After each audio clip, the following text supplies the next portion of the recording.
이를 축복하시는 그리스도라고 하는 제목으로 말씀을 전하고자 합니다.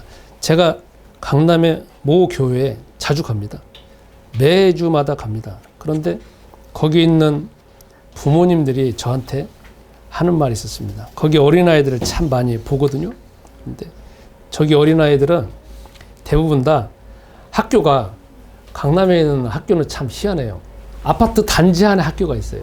그래서 그 아파트 안에 있는 애들만 그 학교에 간대. 그래서 다른 외부에 있는 학생은 그 학교에서 받아주지도 않는데요. 그래서 야, 저런 학교도 있구나라고 하는데, 제가 무슨 학교라고 하는 이름을 들었는데 2개 학교가 있더라고. 교대역 근방인데. 그래서 이야, 저는 여기 송파에 사니까 거기 별로 갈 일이 없는 거지만 그곳의 상황을 알게 됐습니다. 그런데 더 충격적인 게, 그 아이들은 학원을 10개 정도 간대. 끝나고 나면 10개를 돌려서 끝나는 시간에 밤 11시, 12시도 넘어간대. 그게 하루의 일과래요. 그래서 이야, 정말 대단하다. 제가 목회 초기에 있을 때 포항에 있었습니다. 그때도 저희 자녀들을 제가 학원에 보내려고 이렇게 조사를 해보니까, 그때도 제가 살고 있는 동네에 부모님들은 자녀를 물론 5개 정도 학원에 보냈거든요. 피아노 뭐뭐 하고 5개인데 그것도 작다고 했는데, 그때나 지금이나 학원 숫자가 어마어마하게 늘어났구나 하는 걸 보게 됩니다. 한편에서는 부모님들이 얼마나 열성이라는 것 자체가 보여집니다. 그러면 과연 우리가 10개, 20개 보내는 것이 가장 최선의 방법인지, 자녀를 가르치는 것이 그것만 길이 있는 것인지, 한번 우리가 말씀을 통하여서 다시 한번 살펴볼 계기가 됐으면 합니다. 하나님께서는 우리 인간을 만드셨습니다. 우리 인간은 부모님으로부터 온 거지만 제일 처음에는 하나님이 우리 아버지입니다. 그래서 하나님이 가지고 계신 모든 성품, 영원한 성품 자체가 인간의 아담과 하와에게 그대로 그냥 배워진 가운데 있었습니다. 그러다가 창세기 3장에 보면, 우리가 성경에서 창세기 3장부터 보면 인간이 타락한 게 나오지 않습니까? 그런데 그거는 인간의 타락이라는 측면을 부각해서 나오는 거지만, 이미 거기에는 우리보다 먼저 온 자가 있습니다. 사단이 먼저 와 있고, 뱀이 먼저 와 있고, 마귀가 먼저 와 있습니다. 우리 인간이 세상에 태어날 때 최초의 인간이고, 거기에 아무것도 없고 낙원이다 하는 거는 우리가 가지고 있는 환상입니다. 그 장소만 있는 것이고, 아버지 하나님이 항상 관계했기 때문에 그 상황이 낙원이지, 에덴 동산은 이미 우리 이전에, 인간이 태어나기 이전에 먼저 거기를 장악하고 있는 존재가 있습니다. 그게 요한계시록 12장 9절에는 사단이고 마귀라는 게 있습니다. 그래서 우리는 항상 먼저 생각할 게, 우리 인간보다 먼저 온 존재, 우리 인간보다 먼저 이 세상을 장악한 존재, 우리 인간이 지금 현재 있는 거지만 우리 마음을 현재 장악하고 있는 존재가 먼저 있다라고 하는 전제 조건이 있어야, 그래서 우리가 그 존재를 어떻게 이겨야 되느냐, 이렇게 방법이 나오는 겁니다. 그러니까 우리 눈이 좀 열릴 필요가 있습니다. 인간과 인간끼리의 경쟁, 인간과 인간끼리의 그냥 약하다 강하다 그 차원이 아니라는 거죠. 우리의 진정한 적은 누구냐? 인간이 적이 아니라 우리보다 강한 자, 눈에 안 보이는 자, 먼저 온 존재, 그리고 우리보다 능력과 지혜와 지식은 차원이 다른 존재가 있다라는 것을 우리가 기억을 해야 거기서 그리스도를 찾을 수 있습니다. 저 따라서 하겠습니다. 우리보다 먼저 온 존재가 있다. 우리보다 힘센 존재가 있다. 성경은 항상 말합니다. 마귀가 있다고 말합니다. 먼저 마귀가 있습니다. 어쩌면 우리 인간의 입장에서는 왜 마귀가 먼저 있었을까? 마귀가 없었으면 좋겠다 하는 거지만, 그건 우리 생각이고 이미 있는 겁니다. 우리가 하나님은 아니지 않습니까? 그래서 먼저 온 마귀가 있으니까 주 하나님께서는 먼저 말씀하신 게, 선악과를 먹지 마라. 그 말씀하셨습니다. 먹지 말라는 말은 무슨 말이냐면, 그 존재가 너를 공격한다. 그러니까 그때서야 그 정체를 알게 되는 거니까 딱 각성하고 준비하고 지키라고 했는데, 아담은, 하와는 결국은 그 존재를 이기지 못하고 선악과를 먹었습니다. 그 다음부터 문제가 뭐냐? 외부에 있던 사단, 바깥에 있던 사단, 바깥에 있던 창세기 1장 2장의 2절에 있는 흑암과 혼돈과 공허와 하나님 전혀 없는 요한복음 8장 44절에 그냥 자기가 신이 되어져 있는 그 존재가 여기 들어왔습니다. 이게 문제라는 겁니다. 여러분, 우리는 창세기 3장부터 살펴봐야 되는 게, 항상 우리가 기억해야 되는 게, 우리의 적은 옆에 있는 분이 적이 아니고 우리 자녀 적이가 아니고 내 배우자가 적이 아닙니다. 사단이 적이고, 사단의 적은 어디 들어와 있느냐? 여기 안에 들어와 있다는 게 문제예요. 여기 안에 있는 게, 이게 문제라는 겁니다. 이건 언제까지? 죽을 때까지. 그래서 인간은 그 문제라는 걸 알고 하나님께서 우리에게 답을 주었습니다. 저 따라하겠습니다. 예수는 그리스도. 예수는 그리스도. 예수는 그리스도.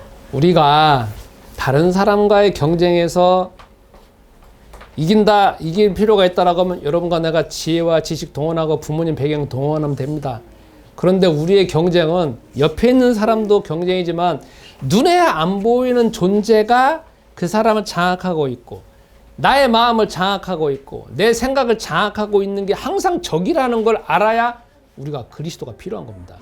뭐로 그리스도 이름을 부르겠습니까? 그리고 전능하신 하나님은 왜 창세기 3장 15절에 그리스도 이름을 줬을까요? 그거는 우리가 잘 먹고 잘 살기 위해서 줬습니다. 그러나 잘 먹고 잘 살려면 뭐가 있어야 되나? 그 세력을 이기게 된다 이거죠. 그래서 그 세력을 이길 수 있는 이름은 그리스도밖에 없다는 겁니다. 그리스도라고 하는 이름을 주신 이름은 뭐냐? 하나님의 이름입니다. 하나님이 임재하시는 이름입니다.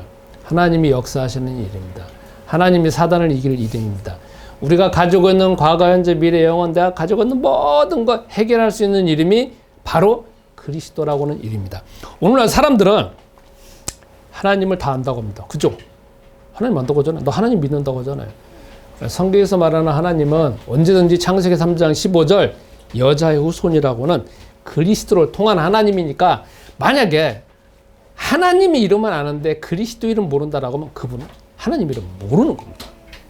그렇기 때문에 우리는 누구 이름 불러야 되느냐? 그리스도 이름 불러야 됩니다. 그래서 구약 성경에 보면 이게 쭉 두 갈래로 흘러갑니다. 어떻게?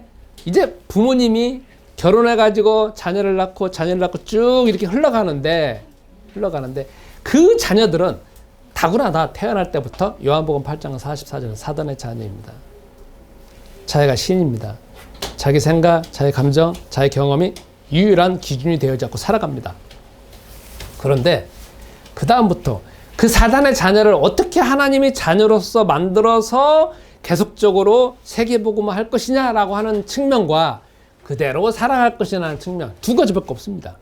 그러면 하나님이 자녀로 살아가게 만들려면 결국은 뭐냐면 창세기 3장 15절 그리스도 이름 붙잡아야 됩니다. 그래서 우리가 창세기 12장에 보면 아브라함, 이삭, 야곱, 요셉이 등장하고 이스라엘 백성들이 쭉 등장하는 가운데 여자의 후손인 계보가 나옵니다. 그 사람들은 우리가 똑같은 인간입니다. 태어날 때 똑같은 조건에 태어났습니다. 그런데 그들은 예수는 그리스도 이름 계속 부르고 그것을 마음속에 심어가지고 계속 변화되어지는 사람들이고, 그리고 하나님께서 그 이름을 통하여서 역사하셔가지고 그 주변에 하나님의 능력이 나타나는 사람들입니다. 그렇지 않으면 안 부르는 사람, 둘 중 하나밖에 없습니다. 그러다가 오늘 우리가 예수님 시대가 왔습니다. 예수님 시대에 오면 여러분, 전능하신 여호와 하나님께서 이스라엘 백성들에게 그리스도라고 하는 모형을 어마어마하게 줬습니다. 성전도 있고, 그 다음에 제사장도 있고, 율법도 있고, 그 다음에 모세경도 있고, 대제사장, 제사장, 절기, 안식일 다 그게 뭐냐면 그리스도에 대한 모형입니다. 그거를 통하여서 그리스도를 자꾸 만나는 거거든요. 그런데도 이스라엘 나라에서는 온갖 문제가 생기잖아요. 이유가 딱 하나 있습니다. 첫째, 사단을 부르기 때문에. 사단을 부르니까. 두 번째, 그게 외부적인 걸만 뭔가 잘 지키면 되는 거지만 자기 마음속에 계속 그리스도를 불러가지고 자기 마음속에서 계속 그리스도를 내면화시키고 각인시켜야 되는데 안 하는 겁니다. 그러다가 보니까 문제가 생기는데 오늘 이제 본문 보겠습니다. 오늘 본문은 마가복음 10장입니다. 이제 예수는 그리스도라고 제자들이 고백하고 난 다음부터 이제 제자들을 이제 개인적으로 훈련을 시키는데, 갑자기 이제 예수님께서 제자를 데리고 다녔는데 부모님들이 자녀들을 많이 데리고 온 겁니다. 그래가지고 막 거기 막 물러지니까 부모님들은 자녀가 어떻게든지 예수님이 축복해 주시는 걸 좋아하잖아요. 그래서 막 오는데 한 명만 데리고 오면 괜찮은데 다 눈치 보이다가 한 명이 데려오니까 막 이제 몰려옵니다. 그럴 때 예수님의 제자들이 마치 경원같이 막 대통령 경원같이 막 극렬하면서 막 반대를 하고 오지 못하게 만드는 겁니다. 그럴 때 예수님께서 어린아이들을 내게 오는 거를 금하지 말라. 하나님 나라는 저 어린아이 같이 자기를 낮추는 자들이 하나님 나라가 저들의 것이다 라고 하면서 말씀을 하시고 그 어린아이들을 축복하는 장면이 나옵니다. 저는 여기에서 이제 조금 더 자세히 한번 들어가 보겠습니다. 오늘 이 본문 내용은 그냥 12절부터 15절까지 잠깐 읽은 거지만 지금 어떤 상황이냐면 예수님이 공생의 사역을 한 1년부터 한 2년 반 정도 지난 시점입니다. 이제 조금 있으면 십자가 달려 돌아가셔야 될 시점입니다. 그러니까 그 상황에서 이제 말씀을 하시는데 저는 이제 부모님의 입장에서 한번 생각을 해보겠습니다. 자, 부모님들은 어떤 부모님이든지 자녀가 잘 되기를 원합니다. 그죠? 제가 텔레비전에 보면 뭐 먼 나라 이웃 나라 아니면 먼 나라 이웃 나라는 만하네. 그 뭐 걸어서 세계 속으로 이런 거 보거나 아니면 유튜브에 잠깐 보면은 인도네시아 빨리 깊숙하게 있는 섬 거기에서 아버지가 뭐 하냐면 하루 종일 그 조그마한 쪽배에서 그냥 이 고기를 잡아요. 근데 손도 막 다 헤어졌고 막 다 헤어졌어요. 그래 하루 종일 열심히 잡는데 뭘 잡느냐? 뱀도 잡더라고. 물뱀 잡으면 돈이 많이 나나 봐. 근데 물뱀도 잡는 시기가 있나 봐. 고기를 조금 잡아. 그래가지고 있고 그 다음에 그 배 안에서 자기 혼자 못하니까 자기 부인 딸 한 명을 데리고 거기 있는 거야. 이 조그마한 쪽배에서. 그러면서 인터뷰를 했어. 기자가 부모님한테 당신 소원이 뭐냐고. 오늘도 뱀이나 이런 물고기를 많이 잡아서 저 딸을 학교 교육을 시키고 책도 사주고 싶다는 거야. 그러면 아주 구석에 있는 그 부모님이나 저 같은 부모님이나 전 세계에 있는 모든 부모님들은 자녀가 정말 잘 되는 걸 원하잖아요. 그런데 오늘 본문에 보면 예수님이 지금 어디에 계시니까 부모님들이 지금 자녀를 데리고 온단 말이에요. 보통 예수님 앞에 나오는 사람들은 다 병든 자 아니면 귀신 들린 자 문제가 있는 사람들이잖아요. 그런데 이 부모님들은 자녀를 지금 데리고 온다라고 하면 자녀가 이런저런 문제가 있든지 아니면 문제가 없는데 이 자녀를 예수님 앞에 데리고 오면 예수님이 안수해 준지 축복을 해준다라고 하면 저 하나님의 능력, 하나님의 지혜 그리고 하나님께서 가지고 계신 모든 어떤 은사나 아니면 평안함 자체가 이 아이에게 올 거다라고는 믿음이 있으니까 데리고 가는 거잖아요. 근데 여러분 가뜩이나 여러분도 보니까 여러분도 다 부모님이시네. 저도 부모님. 애들 데리고 다니는 거 귀찮아요? 안 귀찮아요? 귀찮아요. 정말 귀찮아요. 왜 그런 줄 아세요? 여기 지금 본문에 보면 예수님이 어린아이를 데리고 오잖아요. 그 어린아이가 갓난아이는 아니었을 거라고. 내가 기준으로 딱 따지면 돼. 초등학교 한 1, 2학년 정도라고 생각해 봅시다. 그러면 그 데리고 오는 부모님들 입장에서는 여러분 옛날에도 과외 있었을 거 아니에요. 그럼 부모님들이 왜 거기 데려가냐고. 어른들 많은 데고 사람 다 붐비는 데인데 데리고 가려면 뭘 데려가냐. 옷 입혀야지. 먹을 거 준비해야지. 데리고 가야지. 바로 그냥 길거리 가갖고 걷는 게 아니잖아요. 어느 정도까지 걸어가려고 하면은 그 어린아이가 가다가 떼써가지고 나 가기 싫다라고 하는 경우도 있고 배고프다고 하는 경우도 있고 또 갓난아이라면 기저귀 다 준비해야 되는데 얼마나 귀찮냐고요. 그런데 여기에서 이 부모님들은 그걸 다 감안해서 데리고 가는 거야. 그럼 다른 부모님들하고 비교해 봅시다. 왜 그 성경에서는 그 부모님들만 데리고 왔는데 다른 사람들은 거론 안 하는 이유가 뭘까요? 다른 사람은 안 왔다는 거지. 왜? 다른 부모님들은 예수님을 데리고 오는 것보다 과외시키는 게 더 편하잖아요. 그리고 집에 데리고 있는 게 더 편하잖아요. 그리고 집에 있으면 아무 스트레스도 안 받잖아요. 야, 너 공부 열심히 해야 돼. 지금 벌써 다른 애들은 뭐 저기 가서 논다 하자. 너는 공부 열심히 해. 오늘날 강남에서 10개 학원 보내는 것처럼 계속해서 뭐 시킬 거 아니야. 부모님들의 속에서 가장 원하는 게 뭐고 가장 마음속에서 철학으로 가지고 있는 가장 첫 번째 핵심이 뭐냐에 따라서 그 자녀에게 가르치는 게 아니겠어요. 그러니까 그때도 예수님 아빠 데리고 갔다라고 하면 그 부모님들은 온갖 방해물과 귀찮은 것 투성인데도 불구하고 그 자녀를 꼭 예수님 앞에 데려가야 되겠다. 그런 절대적인 어떤 필요성을 가지고 있기 때문에 데려가는 거 아니에요. 그죠? 그런데 데려갔어요. 근데 거기에서 한 명이 예수님 앞에 축복하려고 하니까 다른 분은 막 가잖아요. 성경은 뭐라고 나와있냐면 제가 헬라어를 보니까 거기에서 부모님들이 데리고 간다라고 할 때 한 시점에서 끝난 게 아니라 한 명이 데려가니까 쫙 우르르 데려가고 계속 일이 벌어지는 거야. 완료된 게 아니라 미완료 시제야. 그러니까 계속 하고 있는 거야. 근데 거기에서 성경에는 잠깐 나오는 거지만 제자들이 반대를 하는데 제자들 또 있잖아요. 한번 반대하고 끝나는 게 아니라 극렬하게 반대하는 거야. 완강하게 화를 내면서 오지 말라 이거야. 오지 말라고 하면서 너무 반대하니까 예수님이 말하잖아요. 너무 반대하는 거를 성경에서는 그 원어로 그렇게 표현을 하고 있어요. 그럼 부모님 입장에서 뭐 저기 비서같이 아니면 경호원같이 저렇게 완강하게 화를 내니까 가면 안 되겠다 하는데도 불구하고 계속 가고 있는 상황이야. 왜? 부모님들 속에서 절대 예수님 앞에 자녀를 데려가지 않는 한, 그리고 자녀를 축복해 줄 때까지, 그리고 자녀의 몸을 만져서 뭔가 안수할 때까지는 나는 이 아이를 꼭 데려가야 됐다가는 절박함이 있는 거잖아요. 그죠? 한번 예를 들어보겠습니다. 저도요, 아이들을 키워봤습니다. 귀찮아요. 데려갈 때. 여러분, 오늘도 공교롭게 지금 여기 예배드리러 오잖아요. 부모님들, 우리끼리만 오면 얼마나 편해요. 근데 자녀가 어느 정도 크기 전에는 다 뭐 싸야 되잖아. 이것도 싸고 저것도 싸야 되고 기저귀도 해야 되고 뭐도 해야 되고. 아니 그냥 몸만 오면 되는데 왜 이렇게 갖춰야 될 게 많냐고. 또 안 온다고 하면 또 갑자기 오줌 싼다라고 하면 똥 싼다라고 하면 아유 시간 늦어가지고 얼마나 귀찮아요.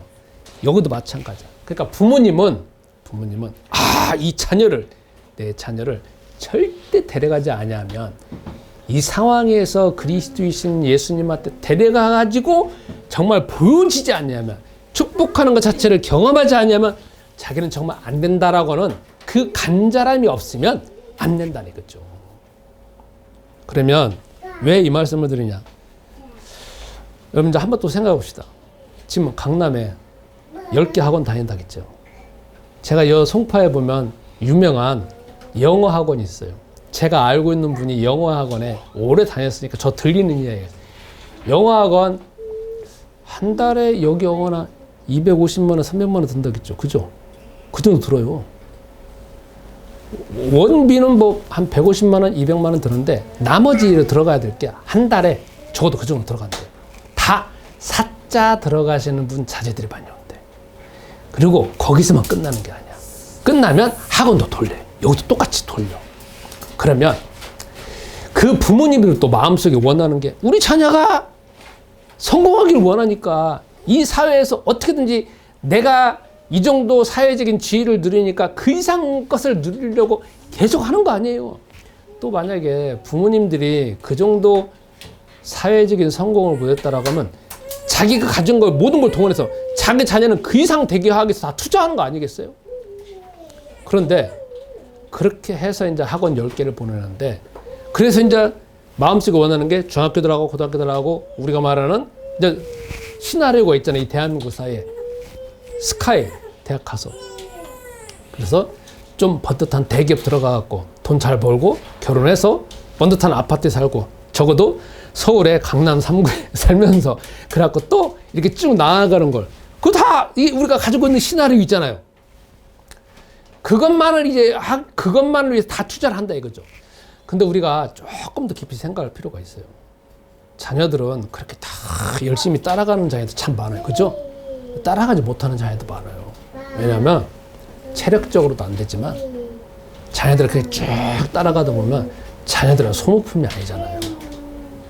자녀들도 자녀 생각이 있잖아요. 그게 초창기는 모르지만 점점 이제 머리가 커져가면 커져갈수록 자기가 느끼잖아요. 그리고 어린아이에 있어서 가장 큰 문제가 뭐냐면 자기도 속에 보면 스트레스 받는 거 있잖아요. 그렇지 않겠어요? 학교에서나 학원에서나 여러 가지 사람과의 관계에서 아니면 자기 내면에서 부모님과 관계에서 받는 여러 가지 스트레스가 있는데 그러면 그건 어떻게 풀어요? 그리고 본인이 해결할 수 없는 것도 바깥에 있는 데 많잖아요. 그럼 어떻게 푸냐고. 본인은 무조건 해라 하는 거지만 이 속에 있는 것 자체가 자기 스스로도 해결 안 된다라고 하면 그리고 그런 걸 가르치는 것이 없다라고 하면 결국은 중학교 고등학교 들어가면 다른 쪽으로 가는 거 아니겠어요? 그리고 더 중요한 게 있어요. 부모님이 학원을 보내는 거지만 부모님은 보내기는 하지만 그 아이를 다 돌볼 수가 없는 거잖아. 그런데 우리가 조금 눈을 넓혀서 이 거대한 걸 본다라고 하면 하나님이 이 세상 이끌어 가시죠.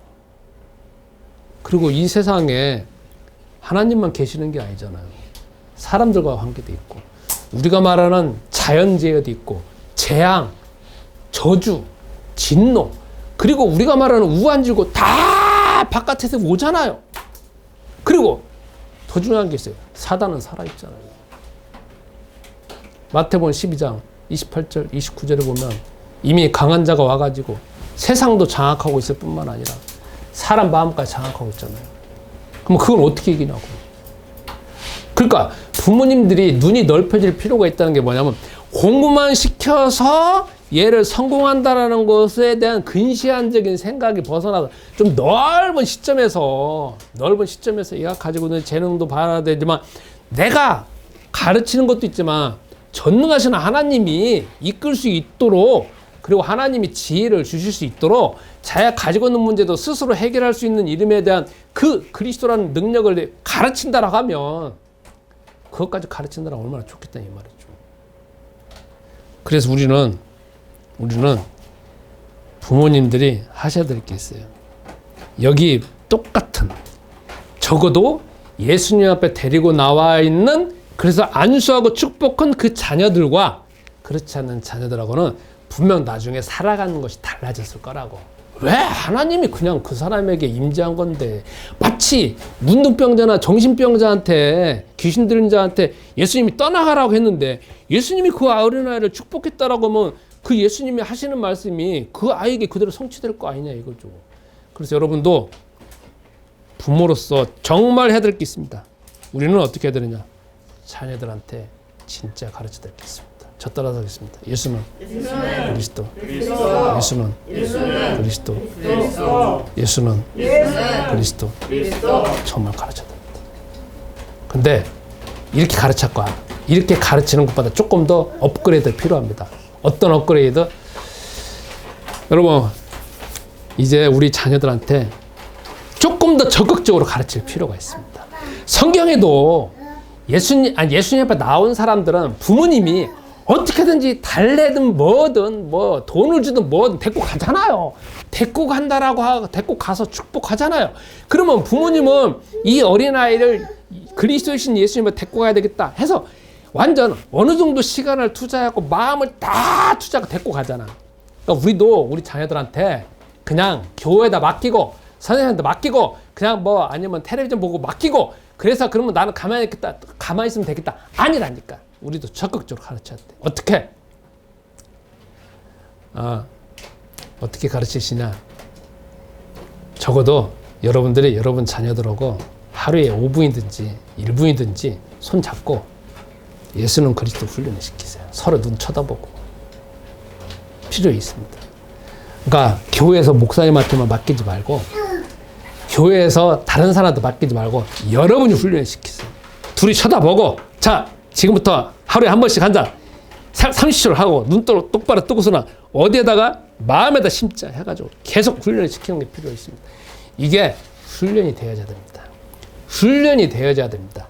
이게 훈련이 되어야 됩니다. 두 눈 쳐다보고 확실하게 집중하자 해서 30초 한 번 시키고 조금 이제 훈련이 되어지만 조금 시간을 들여서 1분 해보자. 조금 시간을 2분 해보자. 조금 해보면 2분 50초 해보자 해가지고 자꾸 해서 집중하는 훈련이 필요합니다. 우리는 왜 우리 신앙이 성장하지 않느냐? 훈련이 안 되기 때문에 그렇습니다. 왜? 우리 머리는 엄청나게 크잖아요. 사단은 우리 머릿속에 오는 거잖아요. 야, 너 들었잖아. 너 머리 똑똑하잖아. 다 이해했잖아. 그냥 끝났어. 끝났다가 아니잖아. 그건 머리로 잠깐 이해한 거잖아. 그죠? 공교롭게 저희 자녀들은 다 예체능이었습니다. 그러니까 뭐 하느냐? 해야 돼요. 안 하면 안 돼. 몸에서 들었던 게 다 완전 들어가가지고 마음속 뼛속 깊숙한 곳까지 그게 그대로 나와야만 끝나는 일이에요. 예체능이라는 게 그거예요. 그러니까 우리도 왜 신앙생활이 안 되느냐? 성경에 나오잖아요. 예수님 앞에 나온 제자들은 3년 반 동안 일심으로 전심으로 계속 따라다니면서 예수가 그리스도 따라다니잖아요. 훈련이 되어지는 거잖아. 근데 우리는 한번 다 듣고 끝났어. 아니라니까요. 그러니까 우리가 30년, 40년 되더라도 여러분은 아니고 나는 50년, 60년 돼서 다 바뀌어진 게 없더라고. 그래서 여러분, 지금도 훈련이 필요합니다. 누구한테? 나의 자녀한테. 제가 해보니까 여러분 훈련을 시킬 때 이렇게 훈련시키세요. 예수는 그리스도 해보세요. 그 다음에 나는 하나님의 자녀. 모든 문제 끝. 마귀야 가라. 성령 충만. 세계 복음화. 전도 제자. 땅끝까지 증인 되리라. 그리고 여기 나오죠. 복음화. 개인화. 전문화. SNS. 계속 훈련을 시켜보세요. 그러면 희한한 게 제가 처음에 한 25분 해봤어요. 엄청나게 길더라고. 내 생애 25분 동안 불러본 적이 없어요. 그것도 어디 보고 거울 보고 집중해서. 근데 자꾸 하니까 있잖아요. 25분이 그냥 지나가더라고. 이거 뭐지? 그럼 이제 뭐냐? 이제 30분으로 늘어나더라고. 또 늘어났어. 35분까지 늘어나. 그걸 내가 언제까지 늘어날지 한번 보려고요. 몇 시간 늘어날지. 하루에 딱 제가 시간을 정해놓고 해요. 그리고 어느 순간에는 제가 아침에 제가 손자를 봐야 될 시간이 있어. 그러면 시간을 그 타임으로 딱 맞춰놔. 그래가지고 이제 어떻게 하냐. 걔 붙잡고 하는 거야. 30분 동안. 거울 쳐다보고 야 하자 해갖고 내가 걔가 왜? 내가 내 시간을 그 시간 빼야 되는 거니까. 그래서 이번 주는 내가 2번을 했어. 엄마 없을 때 2번 하는 거야. 쳐다보고 야 하자 해갖고. 내가 그랬어. 야 너 니네 아빠 엄마 평생 못 올 거 내가 지금 훈련시킨다고 하네. 그래서 여러분 1부에나 다. 두 번째 더 심각한 게 있습니다. 이제 성경에 안 나와 있는 거지만 조금 더 확장해서 보겠습니다. 여러분 자녀를 그렇게 훈련을 시키면서 여러분도 생각해야 될 게 있습니다. 여러분도 누군가의 부모님이 있을 거 아니에요. 그리고 지금 자녀를 키우고 있는 입장이잖아요. 저는 자녀를 다 키웠어. 그러나 제 마음속에서 나의 부모가 있어. 근데 나의 자녀를 예수는 그리스도라고 훈련시키려면 어떻게 되느냐? 나도 업그레이드가 필요해요. 부모가 업그레이드가 필요해. 근데 저는 가만히 있잖아요. 제가 거울을 쳐다보면서 제 인상을 봐요. 그럼 여기 미간에 인상을 빡 쓰고 있는 게 보여요. 그리고 여기에 뭐가 써있냐? 글자가 써있어. 뭐라고 써있냐? 근심, 걱정이 써있어. 여기에 이렇게 써있어. 항상 써있어. 이놈은 영적으로 표현한다면 근심, 걱정이 영이 그냥 여기 딱 그냥 미간에 딱 붙어있어. 붙어있는 게 느껴져. 이게 누구한테 왔느냐? 나의 엄마한테 왔어요. 항상 내가 거울 보면서 야 너는 왜 근심 걱정이냐 할 때 그건 꼭 나의 엄마야. 나의 어머니야. 근데 여러분과 나는 부모님들의 인상, 부모님들의 모습, 부모님들의 말투, 부모님들의 살아왔던 모습에서 절대 벗어날 수 없을 겁니다. 그죠? 근데 우리 부모님들은 저도 부모님이지만 마음속에서 가지고 있는 게 야 이거는 안 배웠으면 좋겠다. 저거는 안 배웠으면 좋겠다. 저거는 안 배웠으면 좋겠다 했는데 그 부모님도 모르는 가운데 그게 그냥 그 모습이 보여준 거고 자녀들은 뭐냐면 그걸 받아들인 거예요. 그럼 생각해 봅시다 여러분. 저도 있잖아요. 저희 아버지 거, 저희 어머니 거 많거든요. 우리 어머니 생각하면 아까 말한 것처럼 근심, 걱정. 그 다음에 뭐냐면은 저희 어머님은 남한테 아쉬운 소리를 못 해요. 저희 어머님은 남한테 뭔가 요청을 못 해요. 그래서 저희 어머님은 항상 하는 말이 있었어요. 야 나는 나가서는 장사를 못 한다. 그래서 왜요? 그러니까 나는 남한테 아쉬운 소리 못 하겠대. 그리고 뭐 같은 거 물건 있으면 야, 이거 사라고 못 한대. 왜냐면 그 딱 봤을 때 야 저런 거를 뭐 저렇게 어떻게 사람한테 소개할까? 못 한대. 그러니까 저희 어머니는 장사 자체를 못하는 분 한 줄밖에 없다는 거예요. 남한테 욕을 못하니까. 저도 있잖아요. 어느 순간에 청년기 딱 보면서 남한테 욕을 못하더라고. 그래서 왜 그럴까? 그러니까 나의 엄마 걸 받아들인 거예요. 그럼 저희 아버지는 뭐? 그러니까 저희 어머니가 또 있어. 저희 어머니는 나이 들어가지고 당뇨병도 있었어. 그러면 나도 다 있잖아요.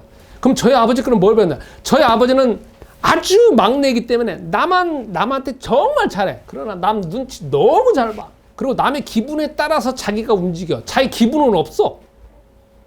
얼마나 많겠냐고. 그게 이미 나예요. 그러니까 부모님들은 그게 안 물려졌으면 좋겠다라고 하는 마음인데도 불구하고 자녀들은 그 모습을 통하여서 그걸 받아들였어요. 그래서 이게 형성이 돼 있어요. 정신분석적인 입장에서는 여러분과 내가 살고 있는 행동어는 눈치 보이고 있는, 아니면 이 모든 생각하는 게 반절은 아빠 거 반절은 어머니 거야. 벗어날 수가 없어. 그럼 여러분 더 중요한 말 하겠어요. 그냥 그대로 살아갈래? 우리 부모님은 마음속에서 원하지 않았는데 그게 그냥 그렇게 된 거고, 여러분과 나는 엄밀하게 표현하면 그걸 받아들인 거야. 그걸 받아들였다는 말은 무슨 말이냐? 그 영을 받아들였다는 거야. 이해하세요? 영을 받아들인 거야. 그 모습을 통하여서 그 영이 나한테 야 저거는 저렇게 해야 된다. 어렸을 때는 그냥 무의식적으로 받아들이잖아요. 그래서 받아들여갖고 지금 나이가 있다는 거야. 저도 나이 들어가면 분명 당뇨병 올 수 있어. 저 나이 들어가면 파킨슨병 올 수 있어. 우리 아버지 거 우리 어머니 거니까. 저도 마음속에서 70대 80대 되면 나의 아버지같이 저런 거 오겠지? 벌써 내 생각에 그걸 그냥 오겠지라고 받아들이고 있잖아. 그죠? 이게 무서워요. 엄밀하게 말하면 아버지 어머니가 아닌데 우리가 초청해서 받아들인 거야. 그럼 여러분 우리 또 자녀한테 물려줄래? 저는 지금 보니까 저희 아버지 어머니 거 받아들였는데 저희 자녀가 또 그대로 하고 있어. 근데 저희 자녀만 하는 게 손자까지 가고 있어. 그렇기 때문에 우리가 뭐 해야 되냐면 우리 입장에서 업그레이드가 필요하다는 거야. 어떻게?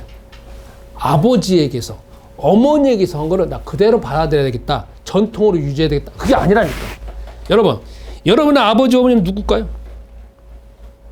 육신적인 아버지 어머니는 저희 아버지 최병선 정금순이에요. 그러나 진짜 우리 아버지는 누구냐면 그리스도 하나님이잖아요.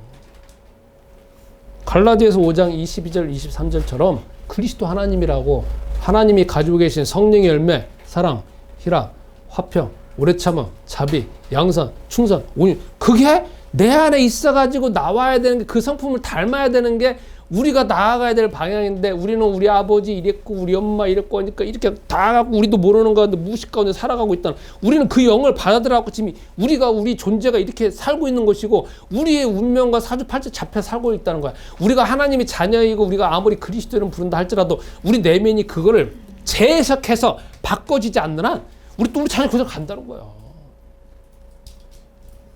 우리 부모님들은 24시간 예수는 그리스도 안 눌렀잖아. 그죠? 나도 안 눌렸고.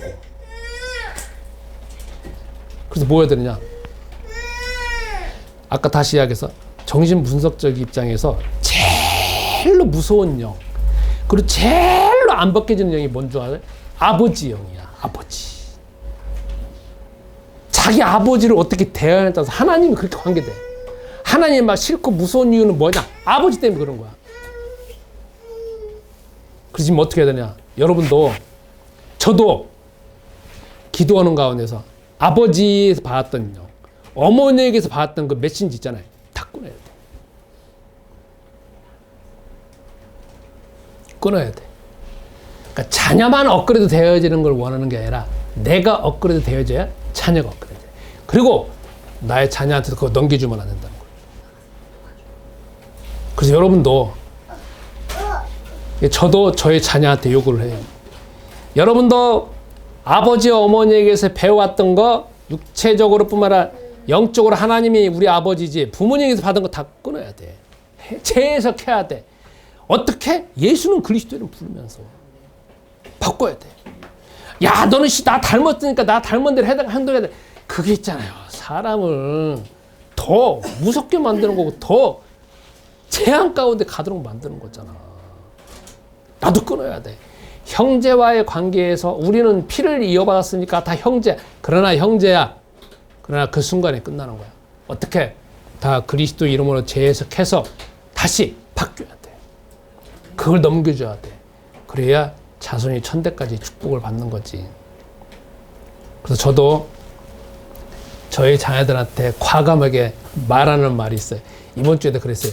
야, 너 인자 니네 아버지 절대 네가 생각할 때 저거는 안 받아들여야겠다. 그거 다 끊어야 돼. 그러나 아버지가 너한테 물려준 거지만 아버지 이름으로 아버지 영으로 가장에서 들어온 거야. 거부해야 돼. 재해석해야 돼. 예수는 그리스도는 불러서. 저 따라 하겠습니다. 예수는 그리스도. 나는 하나님의 자녀. 나는 하나님의 자녀. 여러분이 나는 하나님의 자녀 100번만 해보세요. 그러면 자꾸 아까 말한 대로 제가 지금 했던 말의 설교 말씀이 생각날까요? 제가 나는 하나님의 자녀 자꾸 하니까 한 100번 해보니까 그때 생각나더라고요. 아, 나의 부모님이 받은 이것도 아니네. 하나님의 자녀라면 내가 하나님의 자녀, 하나님이 나의 아버지잖아요. 그렇잖아. 그러니까 아, 저것도 끊어야 됩니다. 끊어야 돼. 계속 끊는 거예요. 시간이 너무 지났기 때문에 여기서 끝내야 되겠네. 자, 결론 맺겠습니다. 자, 이번 주도 해야 될 게 있습니다. 여러분, 딱 한 가지만 하세요. 그걸 보고 자녀한테 같이 손잡고 여러분 혈기 그렇다면 야, 우리 오늘 30초만 해보자. 야, 내가 좀 사탕 사줄게. 별 수 없잖아. 처음에는 애들은 안 들을 거니까. 그리고 습관이 안 돼 있으니까. 부모님도 습관이 안 되는데 애가 습관이 되지 있겠냐고. 지금 근데 자아가 완전히 형성 안 될 때 지금 정신 차려야 돼. 자, 형성되면 아씨 그걸 왜 하냐고 하면서 온갖 다 방해를 할 건데 그걸 어떻게 이기냐고. 지금 아무것도 없을 때, 지금 말 잘할 때 우리가 해야지. 시간도 별로 안 드는 가운데 할 수 있잖아. 그래서 여러분이 먼저 거울 쳐다보고 30초 해보셔봐. 10번만 해보셔봐. 그 다음에 20번 해보셔봐. 30번 해보셔봐. 40번 해봐. 시간을 자꾸 1분씩 늘려봐봐. 그리고 거울 보고 해봐. 야, 인상 더러울 거예요. 하면 속에서 별 생각이 다 나와요. 야, 이거 미친 거 아니냐? 뭐 부적 같은 말이냐? 뭐 하면서. 아니, 성경이다. 성경적이에요. 왜냐하면 성경의 마태, 마가, 누가, 요한복음에 예수님이 제자들을 3년 반 동안 따라다녔잖아요. 그러면 예수님하고 항상 붙어 있잖아. 마음속에서 항상 말하는 게, 아, 저분이 그리스도네. 이것도 해결하고 저것도 해결하네. 와, 대단하다. 먹을 것도 해결하고 다 해결되네. 마음속에서는 계속 고백하면서 다니는 거잖아요. 그러니까 우리는 그게 안 되지니까 훈련을 해야 된다, 이 말이에요, 우리는. 그래, 안 그래요? 그러니까 그게 전혀 비성경적인 게 아니야. 성경적인 거야. 사도 바울이 로마서 보면 그리스도 안에서라는 말은 무슨 말이냐. 그 그리스도 안에서 예수가 그리스도가 자꾸 따라다니고 생각하고 말하고 고백하는 그걸 그리스도 아니라는 거야. 그러니까 우리는 그 고백 자체 하는 것 자체가 부적이라는 말이 아니라 가장 성경적이라는 거죠. 그래서 여러분, 마지막 첫 따라서 예수는 그리스도. 예수는 그리스도. 내 마음에다 심으세요. 내 마음. 하나님 나라 시간 지나고 그랬더니 하나님 나라는 여기다 심는 거야. 바깥에 막 확장하는 게 아니라 바깥에 막 확장하는 건 내 안에 심다 보면 하나님이 하셔. 하나님이. 그래서 이번 주에 여러분 꼭 훈련하세요. 제가 증인이니까 여러분들 말하잖아. 증인이니까 훈련하세요. 아마 앞으로도 여러분은 돈 버니라고 시간 너무 걸리니까 그렇게 시간 없을 거야. 근데 저는 해야 될 게 그것이 가장 먼저니까 저는 할 수밖에 없고 제가 목사잖아. 그래서 해요. 그래서 꼭 자녀를 놓고 훈련시켜서 예수님이 자녀를 낳고 세계복음하는 것 자체가 여러분과 내가 또 평생에 볼 수 있는 그런 시간 됐으면 합니다. 말씀 붙잡고 1분 동안 기도하겠습니다. 주님이 시간 예물 드립니다. 이 예물이 주의 복음이 온전히 쓰여지게 하옵소서. 우리가 먼저 부모로서 우리 자신이 살아온 것을 그리스도를 통하여서 재해석하여서 우리 자녀들에게 물려주게 하옵소서. 특히 우리 삶이 지식적으로 아는 것에서만 그치는 것이 아니라 말씀이 나의 마음에 심겨질 수 있도록 지속적인 개인적인 훈련을 할 수 있도록 주님이 우리 마음속에 믿음을 더하여 주옵소서. 행동하는 가운데 믿음이 성장되어지는 걸 더욱더 알게 하시고 우리 마음속에서 수없이 사로잡혀져 있는 세상적인 사고방식과 부모님에게 물려받던 모든 생각들은 그리스도의 이름으로 깨트리시고 오직 주 하나님만 그 말씀으로 채워지게 역사해 주옵소서. 이제는 우리 주 예수 그리스도의 은혜와 아버지 하나님의 무궁하신 사랑하심과 성령의 교통하심이 말씀 붙잡고 응답받기를 소원하는 주의 모든 사명자들과 내 안의 교회 성도님들과 이 시간 온라인으로 예배드리는 모든 분들에게 이제부터 영원토록 함께 있을지어다. 아멘.